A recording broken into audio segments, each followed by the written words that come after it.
Good afternoon, everybody. Thank you for joining episode 5 of our remote control series. My name is James Horn, and I'm the commercial director at JobReady. And joining me today, and I'll make a bit more of a detailed introduction shortly, joining me today will be the general manager of Mr. Wed, Jason Ash. But before we jump into hearing from Jason, I just wanted to put some context around today's session. There's been a couple of questions in the chat, just seeking clarification on what we're going to be talking about today. And for those of you who are joining us for the second or third time, shout out to Shruti, you'll notice that the remote control series that we're running is all about how we can support education and education institutions as they look to transition and move into a more digital and remote operating model.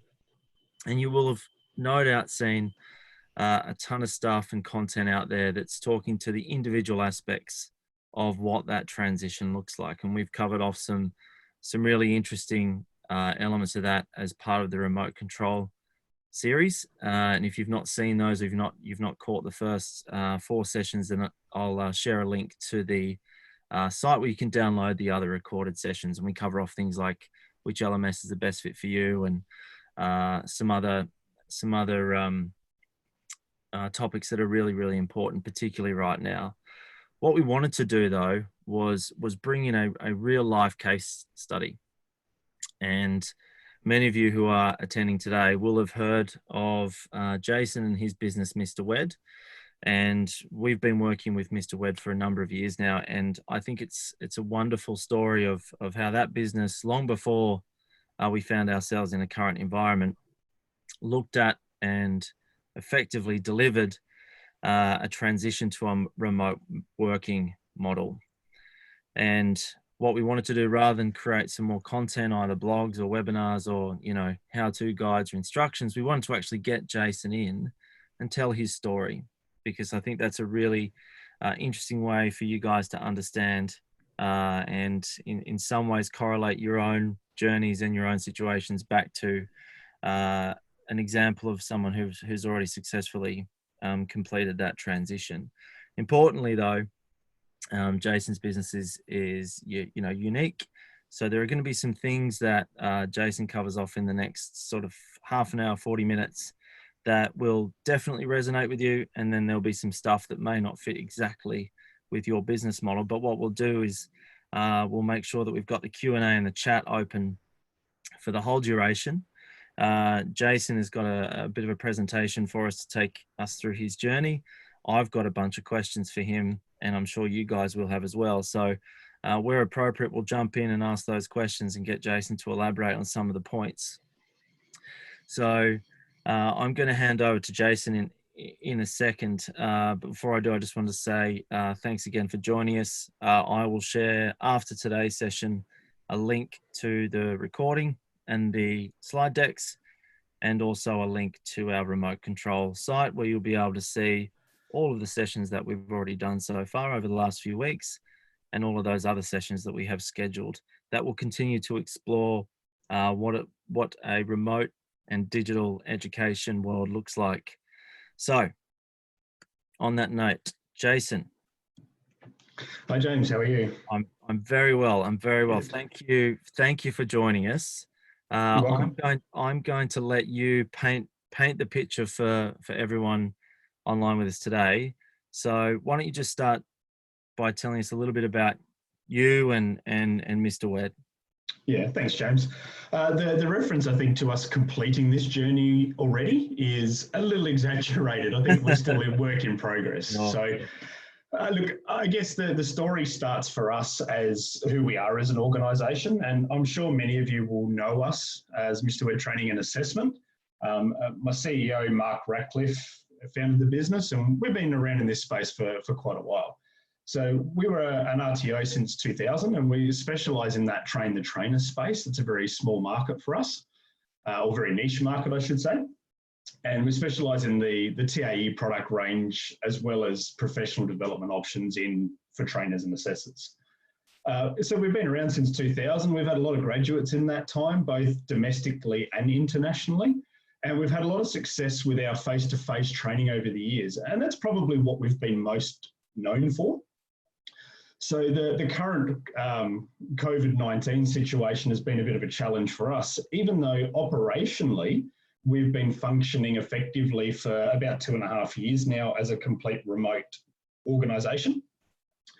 The impact to our face-to-face training, like everybody else, has made a big difference to the business. So I can share some strategies with you today around the journey that we took over the last 2.5 years, and also, I guess, some of the just-in-time actions that we're taking that I'm sure other providers would be doing the same, or be looking for some advice on what you're going to do in this current environment. As I said, for us, the journey really started back about 3.5 years ago. We've won a number of awards, and we've had a few write-ups from organisations like BRW for being a great place to work. And one of the things that we've always focused on a lot as a business is what else can we provide to our team that makes us a great place, so that my team then give that great experience onto our students and our clients. And over a number of years, we tried everything in our workplace. We got the funky work arrangements. We had the open kitchen, the big open floor plans. We had the hot desking arrangements so people could come in and choose where they wanted to work. We had desks, we had booths, we had beanbag corners. You know, we tried a lot of different things to try and make our workplace really engaging. And we did that for a number of years. And ultimately, the story that leads us to the remote working place was we sort of exhausted all of these ideas that we could find to make it a great office. And we started to hear from our staff that what they really wanted was actually more flexibility, not more toys and gimmicks around the office. So we started on that journey of allowing people to start working from home or other locations. Now, when we went through, the luxury we had was that we got to take our time with this, and we got to test a lot of things, a lot of software, set up different arrangements for different people. I recognise that in our current environment, a lot of RTOs don't have that luxury. There's a lot of businesses, not just RTOs out there, that have been forced into this model overnight. So what I wanted to share with you today was James asked me a question a week or so ago, just saying, hey, look, when Mr. Wed went remote, what were your key considerations? And I really drilled that down to 5 specific things that made the difference for us. The first one for me was, it was all about our team, and that's where we started the journey. How do we make this arrangement work for the team? We didn't consider lots of impact that this was going to have, and I think that's the learning that I get to share today. Our second one was the impact to our customers, and we needed to consider what that interaction was now going to look like. We went from a space where we had a beautiful office that we were very proud to invite customers to come and spend time with us, to now everybody working from home. So how do I now interact with my customers differently? We had process and procedure, which was very much about putting systems in place that were going to allow us to do our jobs effectively, and not just relying on a single piece of technology, but looking at the whole process of what we do and how that needed to change. As an RTO, I'm sure all of you will appreciate there's going to be a compliance angle to this too, that sometimes the best way to do things for the team or for the business or for the customer is not always going to be easy to align with our compliance obligations. So we need to make sure we're considerate of those spaces, and each of your businesses will have a different aspect to this. And then finally, for me, it was about finding technology that was going to help us connect all these dots. Because ultimately, I saw these as 4 very distinct components of what we needed to be effective remote. But until we could tie it all together, it was very disjointed in the beginning. So if I can start off by just talking a little bit about my team, and when we sat down and sort of blueprinted out this journey, there were a few key things that came up in all of our conversations. One of them was around, once we're not in an office together, how are we going to keep this team connected? We do say we're a small family here at Mr. Wed. I've got about 20 staff scattered across Australia now, and out of that 20, about 14 of them would regularly have worked in the office together. 6 were mostly remote all the time, being predominantly trainees, so they weren't always coming to the office. They'd be more in the training rooms around the other states that we have. But the team that were based at the office were a very tight-knit little family. So once we separated them, how do we keep that connection? That led us to talk about this idea of motivation. And when you're working from home, how does your team actually stay motivated and focused? One of our greatest fears is always, well, what I can't see, how do I know what's happening? And that led us into work tracking, which was how do we then manage that and how do we make sure that people are actually working the times that they're supposed to be working? Not that we don't trust the staff. We've got to have a lot of faith and a lot of confidence in the team that we choose to go on this journey. But we also do know that when you work from home, there are plenty of other distractions that come in and change your day. Now, there was plenty of distractions in the office too. And don't get me wrong, the team were very social. And, you know, I think if anyone was hand-on heart honest with themselves, you know, they walk into the office starting their day at 9 o'clock, they grab a coffee, they have a chat, you have morning tea together, you have another chat, you share some stories, you talk about your weekend. It's not like you ever came to the office and put in, you know, your 8 hours on the dot. It was always social distractions. But when you're working from home, those distractions are a little different. You know, how do I structure my day and how do we monitor the performance of the team? But we didn't want to get into a place that felt like we were micromanaging every step of the way for them. We needed to show them trust. And I think for me, the biggest win we had in this space was that when the team felt trusted, then they repaid that in spades to us.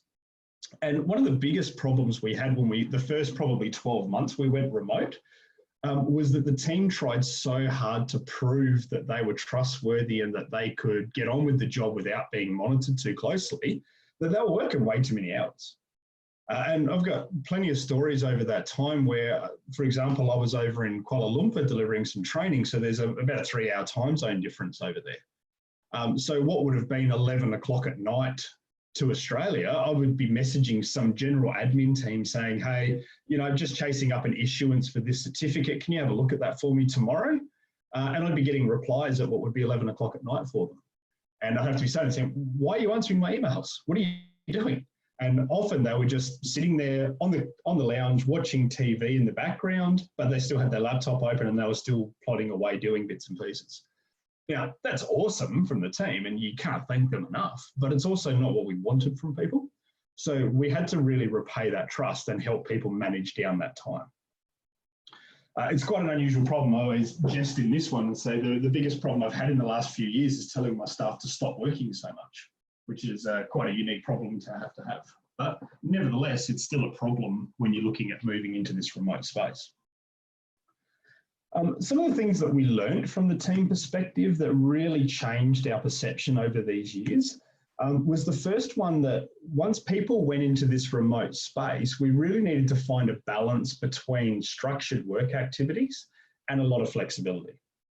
When we first went remote, we sort of, you know, let the chain go a little bit and say to people, hey, look, you know, we don't mind where you work, how you work, where you're set up, as long as you have access and you're available to do the work you need to do. Now, for some people that worked great, and some roles in the business could take advantage of that flexibility a lot more than others. But if you think about your frontline team, and for us, that would be my team that are sort of manning the phones, so to speak, or be available for customer contact. I expect them to be available during those trading hours, so 9 to 5 roughly. What we discovered there was that I could offer all the flexibility in the world to those guys, but they still had to be connected to their phones between 9 and 5. So they really didn't get the same opportunity to explore that flexibility that somebody else may have, say, in our finance team, who were working back a house without much customer contact.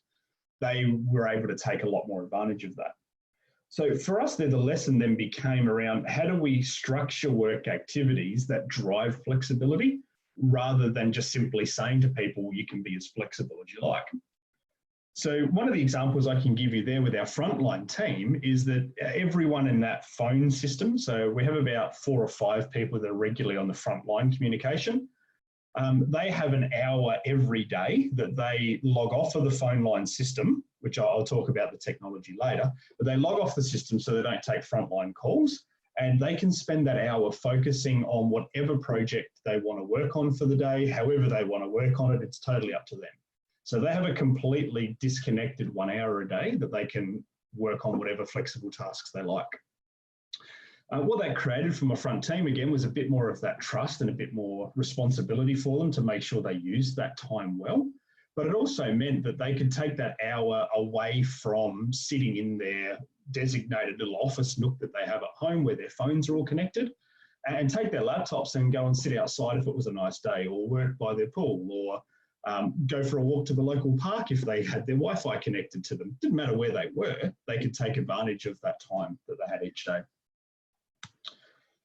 The second part of that for me was to really change our focus as a business from monitoring people's productivity, if you like, and looking at the time that they spent in the office as a measurement, and focus purely on the output. What are people producing from their job that we can measure, as opposed to simply saying, well, they were in the office from 9 to 5 and they looked pretty busy for the day.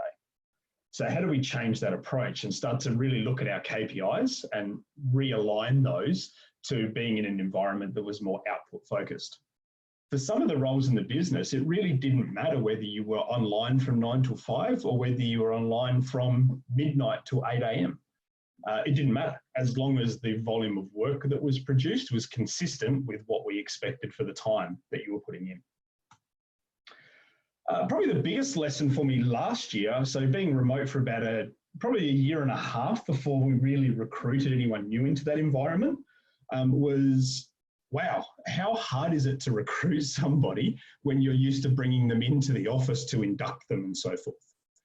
In our case, that just totally took me by surprise, and it was something that we really hadn't planned for. And then we went down that recruitment line, and even the difficulty of just advertising a job to say, we're looking for a RTO administrator to come and work with us, but you can totally work from home with flexible hours and flexible arrangements. Even putting the ad together for that was quite difficult. And we found that if we weren't careful with how we worded that, the type of applications we got were really not in line with the type of people we were looking for.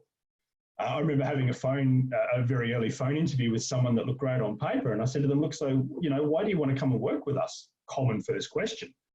And they said to me, oh, well, because I stay at home with 3 kids and having the flexibility to look after them all day whilst I work is important. I said, okay, that's great. We want to create that flexibility, but how are you going to manage frontline phone calls and being able to connect with our customers when they need to? And the applicant said to me, oh, no, well, I'll just have to have my phone switched off when my children are awake, and I'll just turn it on when they're asleep. I went, okay, yep, not exactly what I'm looking for out of this role.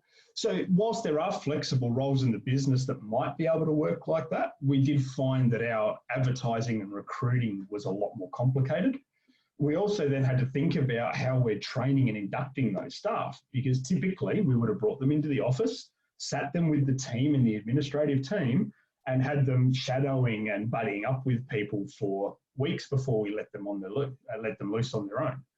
We didn't have that luxury anymore, and not all of the team have suitable houseworking arrangements to have essentially a stranger come and spend time with them in their own homes. So there was a lot of learning for us around how to recruit. And the other big one for my team was really focusing on their mental health. Again, something that when we're in the office, we really took for granted, because we saw each other every day. If someone was a little bit down, we saw that, we felt that. As a team, we could rally around them and help them out.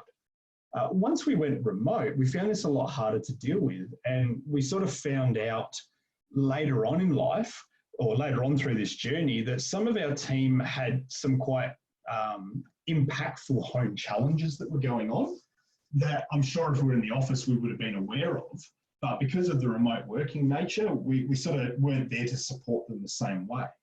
So we had to really formalise a mental health approach to the business and have a set structure now, and looking at employee assistance programs and so forth to make sure that our team are always safe, comfortable, their working arrangement at home is actually appropriate and conducive, not that they've got some other issues going on that we may not be aware of. So take that time just to pause, guys, and give you a little bit of that's a bit of a brief of my team. Did anyone have some questions they wanted to throw up at this point, specifically about working with a remote team that I might be able to give you some ideas on? Yeah, I might kick us off actually, Jason, if that's okay. Yeah, thanks, James. Uh, I think it's a really pertinent point around the recruitment and the different challenges there. How did you actually go about communicating with your existing staff? And because I think everyone that's in attendance today, as you rightly pointed out, don't necessarily have the luxury of as much time as you had. Mm. How did you go about communicating with the existing team about understanding what challenges they might have going to a remote model as quickly as what some of the guys on the session are today? Yeah, so as I said, I think that was a bit of the luxury we had was that we had the team buy-in from the beginning. So we were able to sort of, whilst we were still office connected, we were working through a lot of these challenges already. I think where it's become harder with the recruiting and my new team that have joined us since we've gone remote, it's been using different forms of technology that we have available and making that the new norm. So, for example, one of the key pieces of technology that we use, or two pieces, if you like, one of them is Yammer, which I'm sure there's lots of people out there that are familiar with Yammer. If you're not, Yammer is essentially a social media platform for internal use for businesses, somewhere between a cross between sort of your Facebook and Instagram type approach, but locked down to your organisation. We definitely use Yammer a lot to communicate, and we've set up lots of channels within that Yammer group for the different team working functions and also for global information and even an important information tab that we have. The second one we use is we set up a phone system that has instant messaging access to it. So again, a little bit like a Facebook Messenger or a Microsoft Teams, something like that, where we set up those same sort of chat groups. The difference for us really is that we use Yammer to more do our formal communication because it lives there forever and it's a documented duty, as opposed to the internal IM system, which is sort of available while you're on chat, but as soon as you shut down for the day, that chat log is gone. So the team use that a lot more for general chit-chat banter through the day. And we make sure that we drive that idea of communication. And if you've got a question, chat it in there. Talk about your weekend, talk about your pets, let each other know simple things like, I'm stepping away from my computer to go and make a cuppa. We actually need to know that of the team, so that particularly that frontline staff, if the phone rings and I'm looking at it thinking, why has nobody answered this yet? I can look at that and go, well, actually, Shanice has stepped away to get a coffee. I need to make sure I pick that phone up. When you're in the office, you knew that that person was going to get a coffee. So you had that line of sight access that was a bit different. Okay, nice one. We just had a question come through actually, Jason, about some examples of the mental health challenges and how you navigated that. Do you want to just share some of those examples? Yeah, sure. So I guess we've been very lucky. Statistically, our organisation should have had some serious mental health issues within the team. The statistics that are out there on workplaces are quite scary when you delve into this. But we did a couple of things. So the first thing we did was we opened up a employee assistance program channel where essentially we've connected with mental health awareness specialists that are aware of the business, and then we've opened a channel of communication with them from our staff. So at any time, anyone in our team that's feeling a bit blue or uncomfortable or feeling like their mental health well-being is in danger, they've got access to go to those support people on our behalf. So we opened that channel. The second thing we did was at our, once a year, we still bring the entire team together, at least once a year. So I fly everybody in from all over the country to spend a week together at a location. We use that really important time for contact to also enhance things around that mental health awareness and socialisation in the team. So last year, for that, I actually brought in someone from the Mental Health Awareness Australia, and they came in and did a half-a-day training session with us on self-identification and identification in others. The key thing for me that I found was different was that most of the team were quite good at identifying in each other when there was some extra help that was needed. or they might have been having a tough time with a partner at home or something like that. Once we went remote, you needed to rely on the team to be able to self-identify more and know in yourself when you needed some extra help and actually ask for it. And when we did the formal training of that, that was the real difference for us. I said, most of the team could see it in somebody else. I know when Jason's feeling a bit down. I know when he's angry about stuff. I know when he's happy about stuff. But do you know within yourself when you're feeling these ways, and how do you then go and get help for it? So formalised training was definitely a big part of that. Yeah, awesome. I think that's really important, and it's some information will be available on the ReadyTech remote control site that will point to some options that are out there. ReadyTech uses some mental health and wellness tools as well, which I'll share with everyone. So yeah, cool. All right. I think cool. the customer is something that I would imagine everyone is interested in, and how you're able to stay engaged with them throughout that process. So maybe just explore that with us, if you wouldn't mind. Thanks. So again, same model for me. The considerations we thought about was, what sort of effect is it going to have on the customer's experience when we move remote? How are we going to make sure that both the customer and the team have access to product and service information, and how do they get hold of that quickly? Response times were a huge question for us. Something we've been very proud of for most of our time as an RTO has been our response to our clients and our existing students. Things like our marking turnaround times usually are quite exceptional in that space. And then things like our meetings. So where I typically invite a customer to come and meet with us in the office, we're very proud of our hangout facilities that we had. How do I now do that I'm working from home regularly? How do I meet those customers? So again, some of our lessons that we had in here. One of the first things we needed to really change was make sure that all of the staff had an effective working location. And what I mean by that is the effect on experience that this has, and the access to product services, even the response times, were impacted early by my team just not having a good setup for their own working location. What was happening is some of the team said, yep, I'm fine to work from home, I've got good internet access, but they didn't actually have a working space that was functional. So they were working from their dining table or their kitchen table, whatever it might have been. And what that meant is that throughout the day, there were other interruptions or other things were happening that limited their ability to give that right experience. The most common one we still have there is you can't control sometimes what your next door neighbours are doing. So you're working from home, you get a customer that rings through, you answer the phone to talk to them, and your neighbour decides to start the whippersnipper and start clipping the fence right outside your window. That sort of experience for our customers was not what we were looking for. We wanted our customers to feel like they were still contacting us in the office. So we needed to help our team build those working environments. We also found it was much easier for staff to miss important updates because we often just communicated electronically. Here's an email, this is what you need to know. Whereas in the office, we would have sent that email and then probably had multiple conversations about it as well.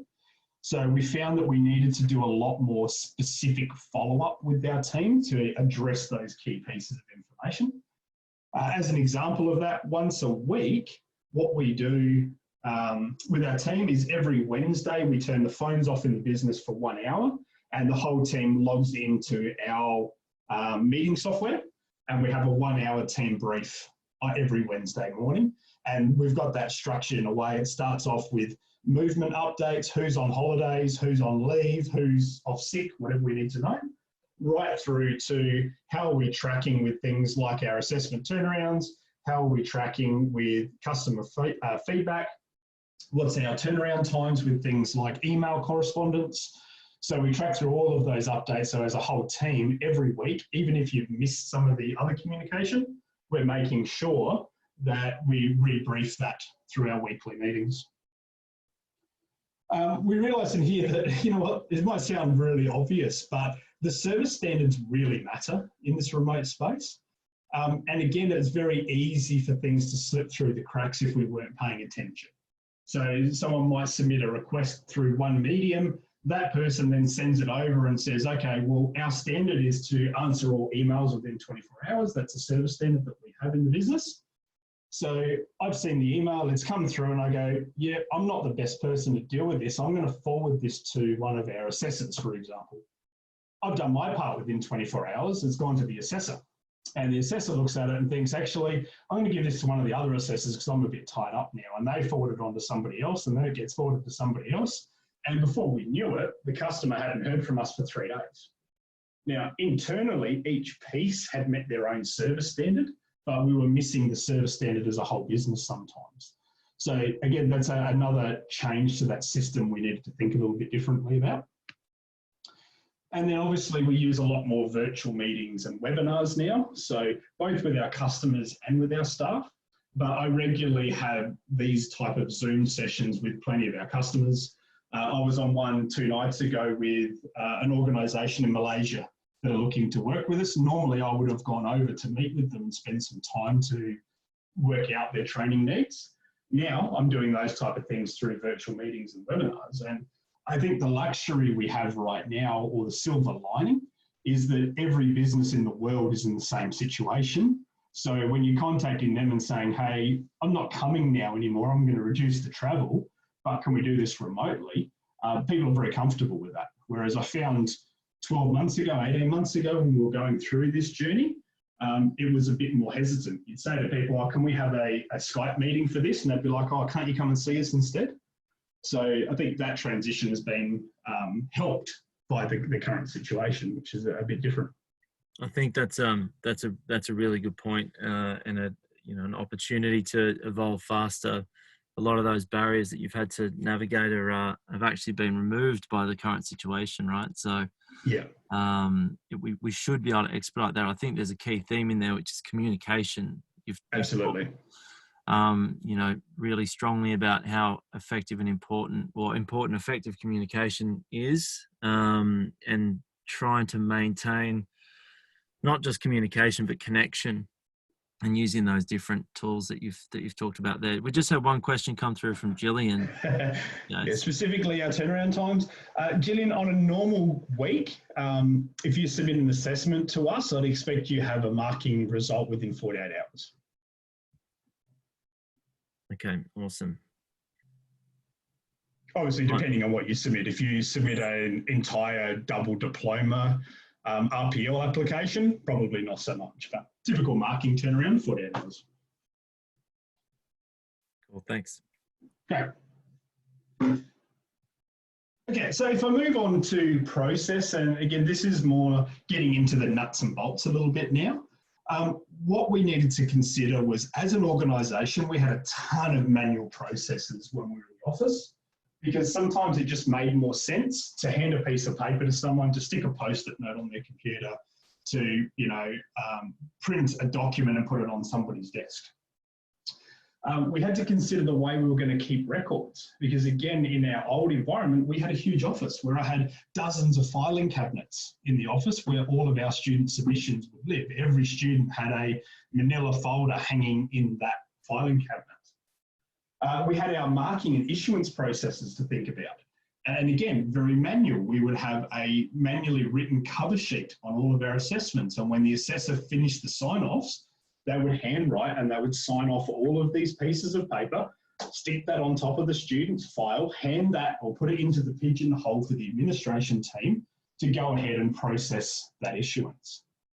And similar with our enrolments, when we first made this transition, most of our enrolments were still coming through as Word documents. People were still submitting hard copy enrolments to us, handwriting or typing into a Word document, emailing them through. We would print them out, put them on the admin team's pigeonhole or on their desk, and have a pile of enrolments sitting there waiting to be processed every day.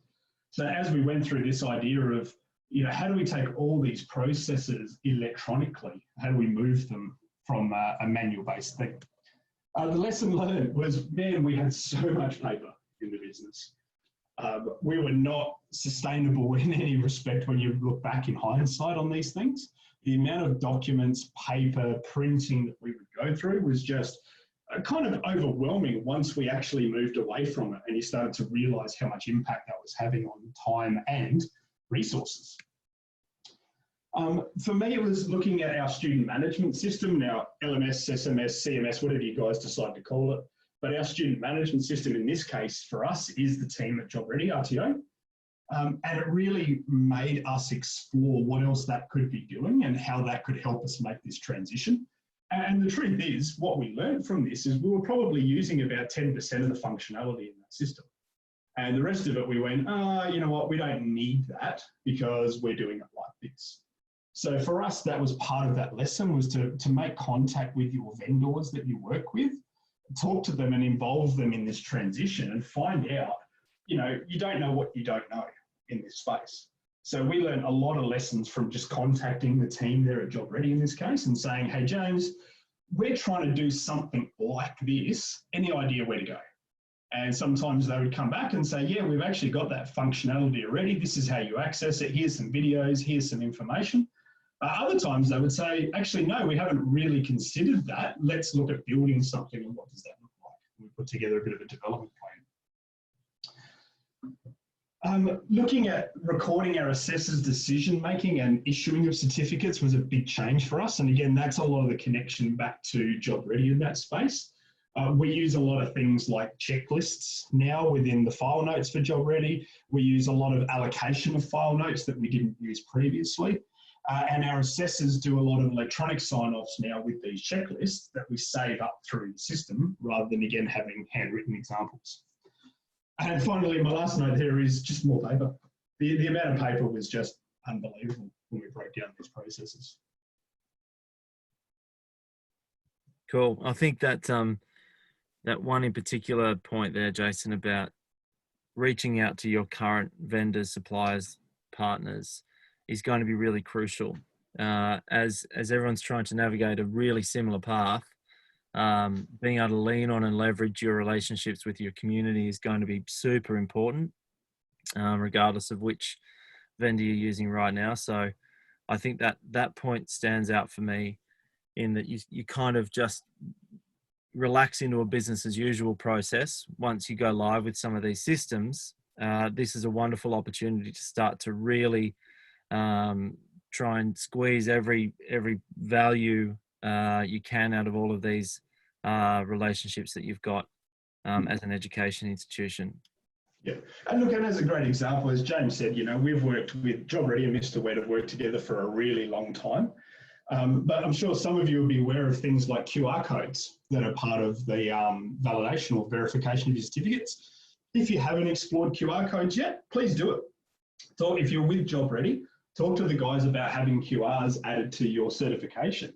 It made a huge time saving for us as an administration process. We get hundreds, or probably not hundreds, but dozens of requests to verify certificates, particularly when we were going through the transition of the TAE upgrades that I'm sure many of you are familiar with. The ability to be able to go back to all these people and say, hey, you know what, if you submit verifications to us, have you first checked the QR codes? That just saved us hundreds of hours of time over that period. And it came out of a simple conversation with Job Ready many years ago to say, what can we do with verifications? How can we make this work better? So, you know, open that dialogue is how to go with that space. All right, and if I look at the fourth part of this, which is compliance. So for those of you, and I'm assuming that most of you on this session are from RTOs, the idea of compliance won't be lost on you. The things we need to consider are going to be, you know, is there stuff in the RTO standards that will directly affect the way we conduct our compliance activities? Are there specific ways that evidence needs to be collected or stored or maintained as part of our qualifications? Then think about how are you going to conduct validation and moderation internally within your RTO once your team are scattered. Again, very easy for us in the old days that we would just come in, I'd put it on the whiteboard and say, hey guys, next week I need 3 people to make themselves available. We're going to do a moderation of these 10 student submissions, whatever it might be. We'd lock the doors in the boardroom. We'd stick post-it notes all over the walls. We'd stick up, you know, flip chart paper and whiteboards, and we'd go to town on doing moderation activities or validation activities, whatever it might be. We'd then take all of that paper down and document it somewhere. When we move remote, again, it's not that easy. We can't just grab everybody and stick them in a room anymore. So we have to look at that technology and how we're going to structure that validation moderation a lot differently now. Then you've got your standard record keeping. You know, for us, the biggest transition there for compliance was not having paper-based files for every student anymore.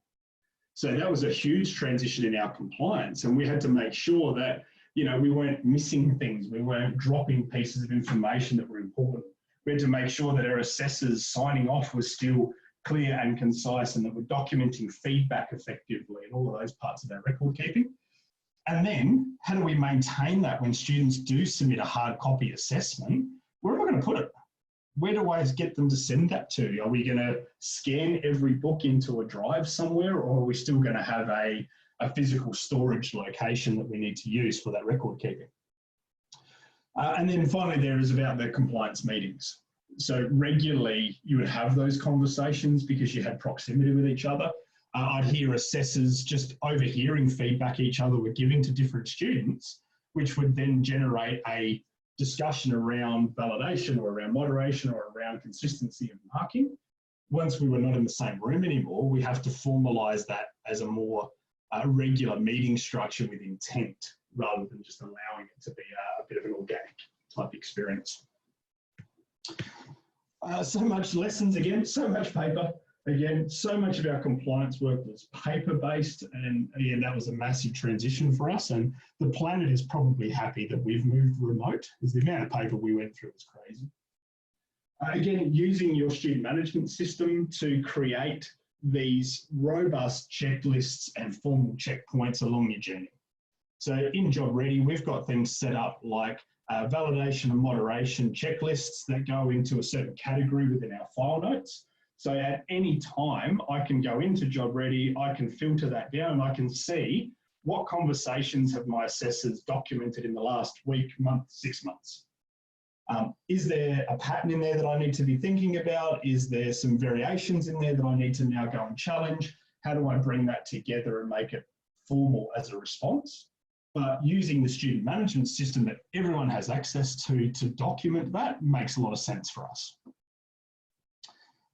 Make sure that you do have a secure location for whatever records still need to be produced and generated. So there are requirements in our compliance around that security that we need to have for locations, so make sure you check that out. And probably the biggest lesson for me was that a lot of our compliance activities were sort of organic when we're in the office. And that was great because we were together, we would have these conversations. But once we moved remote, if I don't formalise it and create a structure and give people ownership of different activities within our compliance space, nothing will get done. Because the organic side of our compliance pretty much doesn't exist the way that it used to. So we had to be a lot better in formalising meetings, formalising activities, sending our assessment team very structured moderation activities, as opposed to them kind of organically having that conversation based on some work they might have been marking at the time. So for me, that was probably the biggest change in mindset that had to happen, was that formality that comes with all of our compliance activities. Okay, pause there for questions. I think that's a topic of importance for everyone on today's session. Shrudi's just sent through a question though, Jace. Yeah, so Shrudi's asked there, not a silly question, again, around that authenticity of work. Yeah, look, it's a topic of much conversation for us still too. What you need to make sure is that within your training and assessment strategies, you're defining how you're proving that authenticity. There really isn't a single answer. And unfortunately, we live in a time that plagiarism is rife, and it's simply because of access. You know, there's almost nothing new anymore. It's simply, I found this and I've modified it to make my own. So a couple of things that we do, we have things like we still ask the students to sign all their documents, even if they're scanning them to us electronically. to say that they've signed them and dated them themselves with a little bit of an authenticity statement on there that they're signing to. Now, of course, they can completely disregard that if they like. But what we found is that just adding a little disclaimer there saying, this work is authentically mine and I'm, whatever the wording is of verbatim, I'll paraphrase it for you. That this is my work and I created this work and I'm signing to say this is truly mine. It just made people think a little bit about it. I'm sure it doesn't stop people being dodgy if that's what they want to do, but it definitely makes them think. And then we regularly conduct spot audits of our team, of our students, where my learner success team and the mentors will have contact with the students. And, we'll regularly ask them specific questions about the work that they've submitted to try and gauge some of that authenticity of what they're doing. And then depending on how they submit, if they're using our online portal, which we use Instructure or Canvas that you might know, again, we have authenticity statements there and we can see things like uploads and where they came from and so forth. So the tip there really, is it foolproof? Absolutely not. In any of these environments, if somebody really wants to work against the system and find a way of getting around it, short of them physically seeing them complete the form and hand it to you personally, there's not going to be any 100% foolproof method for that. It's about due diligence. Hope that helps. Cool. Thanks, Jason. Yeah, excellent.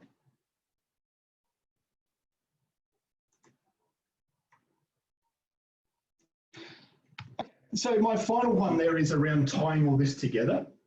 And once we've made our decision about the 4 key areas, the people, the customers, the processes, and the compliance responsibilities, we then had to try and tie all this together with technology.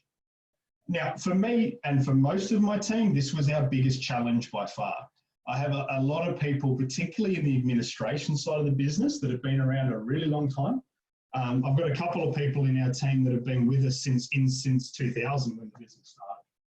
And they've been through the incarnations of it being a sole trader, with Mark delivering all the training himself and one admin person processing everything, right through to us taking this remote journey, 20 odd years later. So that journey's been hard. And for some of my staff, the idea of replacing all of this paper with technology was quite a big challenge for them. And in fact, I think this is the greatest contributor to the mental health challenges or considerations that we ended up putting in place. Not so much just working in isolation, because that causes its problems too, but actually working in isolation and working with systems and technology that people may not be comfortable with in a day-to-day arrangement. So really needed to drill this down. And again, keeping people connected was the key consideration. We are a family business, so how do we keep everyone in contact? The speed of contact was a real problem for us, or a real consideration. We didn't want to get into a place that it was taking 3 or 4 days because a student submitted some work to us via the post, and that goes to our PO box, which only gets collected twice a week, that then needs to be uploaded and scanned and saved into something like a Dropbox folder, and then shared with an assessor who might get to that in the next 2 days. And then all of a sudden, we've got this speed of contact problem that we're now taking 10 days to do a job that used to take us 2 days to do. Then you have your visibility side of things with your technology, and how are you going to make sure that both visibility as far as managing workload of staff for are they doing enough or are they doing too much work, but also visibility to the whole business of each other. So something we learned there was that the management team needed to maintain a really strong visible presence in our technology. So any time of the day, our staff can log in and see something and go, oh, yep, I can see that Jason is available right now, or I can see Mark is available, or I can see Jason's not available right now because he's in a webinar until 1 o'clock. That visibility was really critical to make things work well. And then finally, I was thinking about system hardware. What do the guys actually need? We had some people that were working on desktop computers in the office. So we had to look at changing everything to laptop functionality so that they could work in that remote space. Some of our lessons there is keep it simple. The easiest solution was often the best solution for us. even though that took us a while to learn. We started the journey sometimes going really complicated with our systems, trying to do everything at once. And then we realized that, you know what, the team will use what's easiest to use. One of the reasons we still have Yammer in the business was we had that well before we went remote. But my plan was that Yammer would actually have been replaced out of the business by now by our instant messaging features through our phone system. The reality is the guys find Yammer easier to use in 80% of the time, 80% of the cases. So that's the default program that they're going to work towards because it's simple. It makes life easy. As I said, the balance between instant messaging and Yammer for us was a big part of that lesson. As I said, that I didn't expect it to go the way it did. The communication through technology is really critical, and this fits across the board. How is your technology going to allow you to communicate quickly and effectively with your team, with your staff, with your assessors, with your students, with the general public? What systems do you actually need to make all that communication work? And probably the other big lesson for me, not being a particularly tech guy when we came into this, I was quite surprised how many systems that are helpful to us are now cloud-based rather than being fixed to your devices or to your computers. What this means is that a lot of our computers now are running much smaller memory than we used to have because everything is being hosted externally in the cloud. And what's more important for us now when I look at purchasing new hardware for the team, it's not memory and RAM sizes and things like that, it's speed. Because we need the machines to be fast to grab everything they need from the clouds. We don't need them to have huge memories anymore. So as an analogy there, I'd say to some of my team in this space, you know, we used to have computers that were like trucks. They were slow, but they carried every piece of information that we ever needed, but it was all saved on those devices. Now we need sports cars. We need two-seaters with a tiny boot that can get places really fast and access information really quickly. But I don't need the truck anymore because we just don't store data locally now in technology. I think there's some really the one that just jumps off the screen there, Jason, is the simplicity message that we talked about at the start. A lot of the people online today don't have the luxury of time, and I think there's always a tendency to overcomplicate the solution design. But I think there's a great opportunity and a lesson in here about just do what's simple, what's easiest to begin, and then you can start to build some complexity on there as you mature. But in today's current environment, I think that simplification message is really key takeaway from today. Shrudi's just had a quick question before you give us a quick walk through the tech that you're using. Yeah, so the tech we're currently running as a business at the moment, I'll just put up on the slide for you as well, so that might help, Shrudi. The answer is essentially yes. So we don't run any in-house servers anymore. When we first went remote, we still housed a server that still holds information. We do have our old student management system pre-job ready days that we still have to access on occasions. That is still maintained in a physical case, if you like a computer case server, because that old system isn't cloud set up at all. So we have to remotely log into that as a fixed device when we need to. But outside of that, everything else we do is remote. So we use Job Ready for our student management side of things. We rely on Office 365 a lot for document sharing and so forth. We now use Zoom for all of our webinars and meetings. We use Dropbox a lot to share documents with students and external public. So a lot of our students will submit to Dropbox to us. I talked about Yammer already, and Canvas is our main online student management system. That's where all our assessments live and where students submit all their work. And Mitel is our telecommunication system. So Mitel is a phone provider, if you like, that works on, what do they call it? It's an IP phone system. So there's no fixed location for our phone. When you ring through the 1-800-287-246 to talk to somebody at Mr. Wed, that is our Mitel system. So you ring the number, that phone then rings on 6 computers around the country at the same time, depending on who's logged in.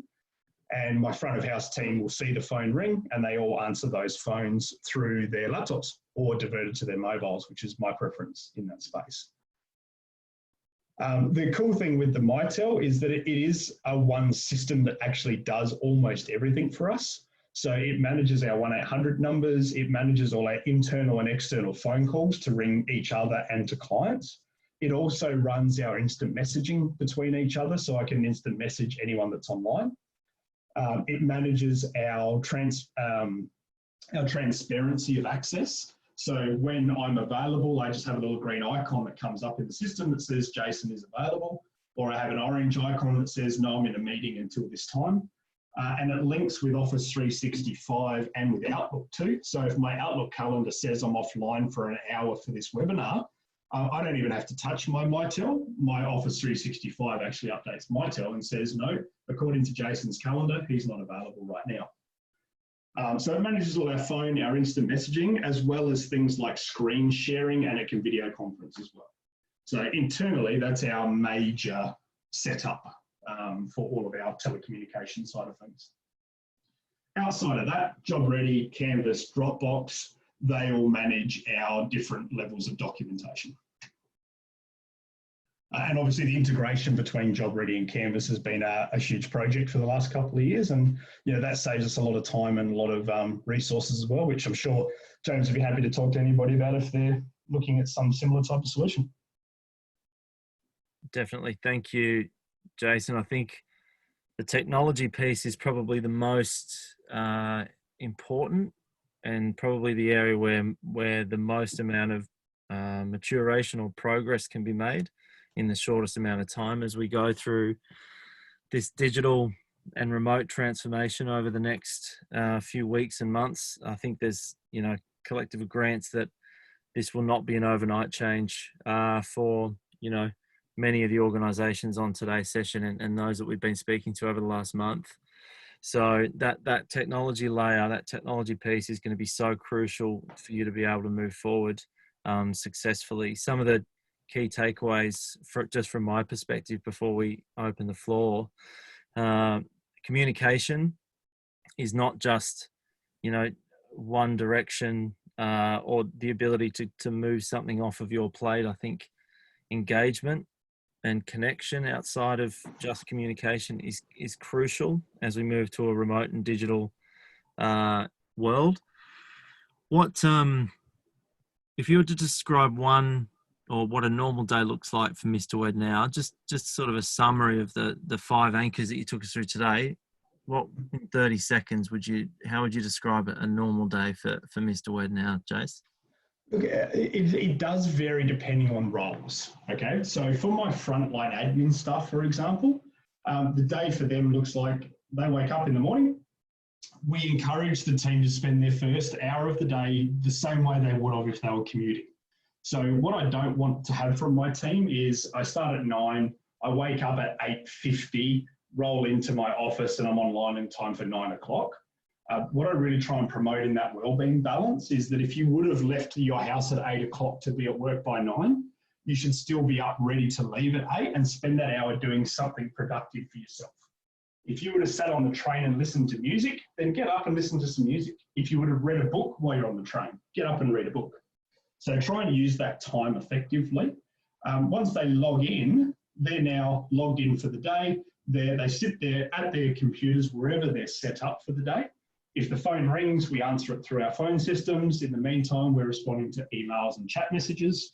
And IM is running rampant through the day with the team as they're just chatting with each other as they go through. So from an admin perspective, it's still very much a structured day. Again, sometimes though, I have my admin team say, one of my girls, her mum lives in Bundy, up in central Queensland. And she'll message me sometimes on a weekend and say, hey, I decided I'm going to head up to mum's house next week. Is that okay? Like, sure. So she'll head up to her mum's place and she'll work remotely from her mum's house for that week, if that's what she wants to do. As long as they're online, accessible at the right times, then they can do their job. For the assessors, it looks a little different. They log in the day. They typically have patches of the day that they keep themselves unavailable while they're focusing on marking assessment tasks. Yep. But they'll be communicating with students on and off through the day through Canvas and instant messaging as well. Okay, awesome. Just before we go, I know we've just hit 1 o'clock. Are there any other questions that you've got for either Jason or myself before we close off today? Dora, I can see you ask a little bit more about creating the checklist. Yeah. If you're using Job Ready, there's a section in your notes that's called checklists that I'm sure James can connect with you with. Yeah, we can pick that up. Around showing you how to use that. And just one from Gillian. Do you have separate trainer and assessor roles, Jason? Up until 3 weeks ago, I did. Yeah.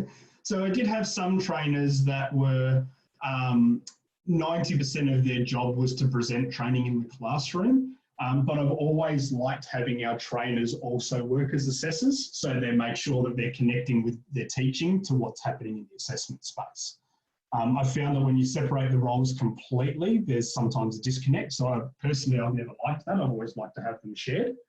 Right now, though, everybody that can train and assess is working in both spaces, delivering webinars, virtual training, but also doing a lot of marking as well. Okay, excellent. Quick one from Natalie that I'll be able to answer. That is currently scheduled for the week after next, middle of the week, which will be Wednesday the 22nd, Natalie. And we'll be sending out the invitations and the detail for that early next week after the Easter break. And there's actually a few other sessions that we have scheduled over the next fortnight. So I'll encourage all of you to subscribe and stay across the remote control announcements as they come out over the next week or so. I think that might wrap us up, Jason. Really informative, interesting, and important session. I really appreciate you joining us today. And on behalf of everyone, thank you. For everyone who attended, we will be sending the recording of today's session so that you can circulate that to anyone who might find interest in it. We'll also circulate the deck, and any other questions, please feel free to reach out. We'll also include Jason's contact details on that so that you can bombard him with more questions after this. And I will just say, James, I've seen there's a number of names in the participant list that I am already familiar with. So shout out to all my Mr. Wed friends that we have on the webinar today. Good to see you guys. Awesome. Okay, well, thanks again, everyone. Please stay safe and have a wonderful Easter, and we will see you next week.